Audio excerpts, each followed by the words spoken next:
আমরা চেলসা বুটও দেখবো, যে এখানে কিছু স্নিকার্সও আছে। আমরা সব দামাদামি করবো, জিজ্ঞেস করবো না না থ্যাংক ইউ। এখানে কিছু এখানে কিছু স্যান্ডেলস আছে, যারা স্যান্ডেল পরতে চান। মোস্ট অফ দি জুতা কিন্তু এগুলো কিন্তু লেডিসদের, যেহেতু আমরা বয়েজদের বা ম্যানদের জুতোগুলো দেখবো। জুতোগুলো আমরা দিক থেকে শুরু করবো দেখা। এখানে ভার্সাচে আছে, এগুলো কিন্তু সব ফার্স্ট কপি বা মাস্টার কপি যেটাকে আপনারা বলেন, ফার্স্ট কপি মাস্টার কপি যেটা আপনারা বলতে পারেন। There are so many way you can find out যে কোন জুতাটা কিরকম, আর প্রাইসিংটা কিন্তু সবসময় মাথায় রাখবেন। এখানে কিন্তু প্রায় শপিং মলে এক প্রাইস, আর এলিফ্যান্ট রোড বা স্ট্রিট ওয়্যার বা 1 নম্বর থেকে জুতাগুলো যেগুলো নেবেন ওগুলো কিন্তু আরেক প্রাইস। মানে কিছু এই স্নিকার্স আছে, প্রিমিয়াম স্টাইলের স্নিকার্স।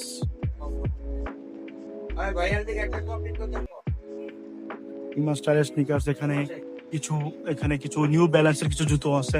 আর এগুলো কিন্তু সব ফার্স্ট কপি না ভাই, 1